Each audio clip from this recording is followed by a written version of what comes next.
Ozma was not having a good day. The inn had been out of breakfast potatoes.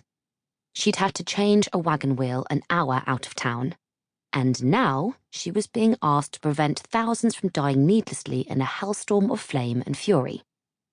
She hadn't even worn the right shoes for it.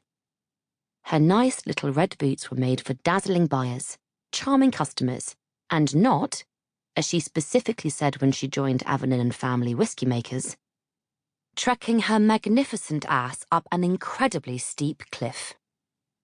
Maybe not specifically, but she was sure that cliffs were covered in the reasonably long list of places she would not haul her ass. But then, she reasoned, she was pretty sure she'd never have agreed to be escorted up a cliff with the threat of painful death should she not. "Listen, you want to sit still back there?" And yet, she glowered up from beneath her hat, her very, very sweaty hat, at the back of the man's messy head of hair. Man was as close a descriptor as she could decide on for him.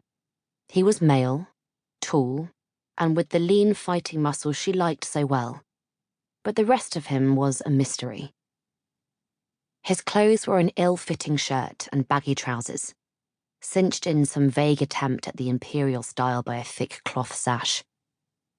An immense amount of skin, marred by scars, and a tattoo of a thick tree trunk was on display, which she didn't mind, but his long brown hair was a greasy mess, a match for his stubble-caked face, which she did mind. He looked like a bandit. She'd have been happy to call him one, but bandits rarely smelled so strongly of silk grass, and the pipe dangling from his lip positively reeked. And no bandit she had ever heard of carried a thick piece of wood at their hip instead of a sword. "Not to complain or anything." The man exhaled a cloud of smoke that coiled over the crown of his head to blow back into her face. "Actually, a lot of people, including me, are going to die if you fuck this up. So I guess I do mean to complain a little." "Wow, what amazing advice," Ozma replied, her breath heavy with nerves. "This entire time, I've been wondering what I could possibly do to make your life easier." She glowered at the back of his head as hard as she could. He couldn't see it, but she damn well hoped he would feel it. "Need I remind you, sir, that I am doing a service for you?" "You're doing it because we're dead if you don't." "That doesn't make it not a service. And if you hadn't noticed," she gestured to her own short, chubby, and impeccably dressed self, "I'm not particularly built for this." "I had noticed, actually." He struggled to cast a glare over his shoulder at her, which, considering their position, was difficult. "Why the fuck do you think I agreed to carry you? Your perfume isn't that nice."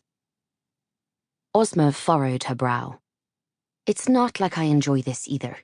I left a lot, and I must stress, a lot, of whiskey back with my wagon that I would hate to lose while I'm doing this favor for you." "I told you. I'm good to cover whatever you lose." The man snorted twin plumes of smoke out his nostrils. "Your war profiteering won't suffer." Despite everything else about him, Ozma had actually been rather close to liking him before he said that. But the words did not so much cut her as fashion themselves into a huge fucking axe and embed themselves in her back. It wasn't the first time she'd been accused of that. How could it be? Once the Boros Valley exploded, the rest of the scar wasn't far behind. There wasn't a freehold, a town, a hamlet, or even a fucking hovel between here and the valley that hadn't been racked by the Imperium's and Revolution's latest cock-measuring contest. Nor was there anything new about that. Being crushed between the two powers was something every Scarfolk expected. Normally.